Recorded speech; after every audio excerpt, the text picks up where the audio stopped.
My name is Erika Alexandar. And I'm Tony Puryear. And we're Concrete Park.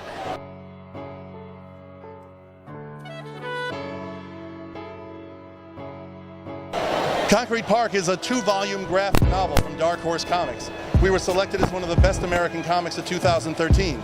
The short version of our story is that it's about people of color in the future. It's a science fiction adventure set on another planet where Earth's poor youth have been exiled by the Earth government. So on this new world, these young human exiles have got a deal. They got to make a new world. Are they going to destroy themselves with violence and hatred, or are they going to make something new? That's our story, Concrete Park.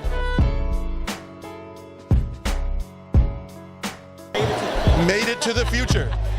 Yes. It's true, and that was one of the reasons why we wanted to do it. Obviously, we wanted to tell a good adventure tale. This story is a great story about a great female protagonist named Luca, and she has her own demons and she has her own dreams, and also our hero Isaac, who comes to this world, and none of them want to come, but they are all forced to meet themselves in a very hard place, and I think they're going to make something beautiful. But one of the reasons why we did it is exactly what you say, to make sure that we were included in the future. And when, of course, if we're going to make a book, it would include us. No, I mean, strong woman. She's a strong woman, and we hope to populate our story with a lot of strong but flawed people, including women characters. People have noticed us and reviewed us well because of the women characters. But we hope to make them human, all of them, the men and the women. So Luca's based on some strong women we know.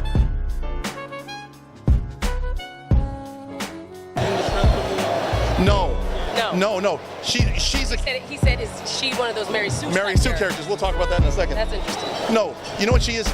She's, on the one hand, we wanted to make an iconic, strong character. On the other hand, by making her human, by making her very flawed. I'll tell you what I mean.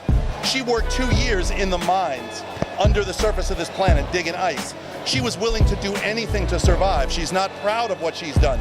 She carries with her the guilt and the shame of being poor, of being vulnerable. She never wants to be vulnerable again. She was discovered by this woman gang and quickly became their leader. But she is not indestructible. She's very flawed. She drinks too much. She's plagued by self-doubt. She feels fat. She feels unlovely. And into her life comes a lover, a dream lover, this woman Lena, who is sort of like Toni Morrison's beloved. You know, she's a spirit character that came right up out of her dreams and desires. So Luca is in love, but she's one of those characters who maybe believes no one could love her. So what's going to happen with that?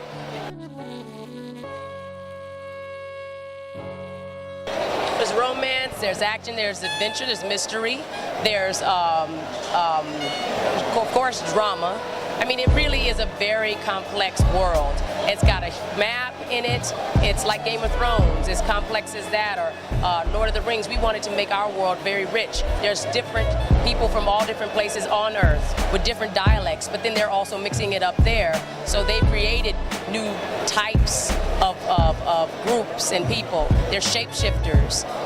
We're also dealing with people, they're not on their own planet. They're the aliens on this planet. So there's a whole native population that they're going to have to deal with, and that's really where the drama begins. There's violence and there's conflict. I hope that we are not making a book full of gratuitous violence. I hope we're not making a book full of gratuitous cruelty. On the other hand, these are all people in conflict. The city they live in is called Scare City because everything's so scarce and everything's so scary. So it's a battle for survival. And it really is, to a lot of these people, a zero-sum game. If you got some, that means I didn't get some. I would say it's for young adult readers. We found that it does very well here in the libraries in Los Angeles. They can't keep it on the shelves because the young folks and the not so young folks who go to the young adult sections, they steal it from the libraries. What's funny, we're very pleased that adults love it.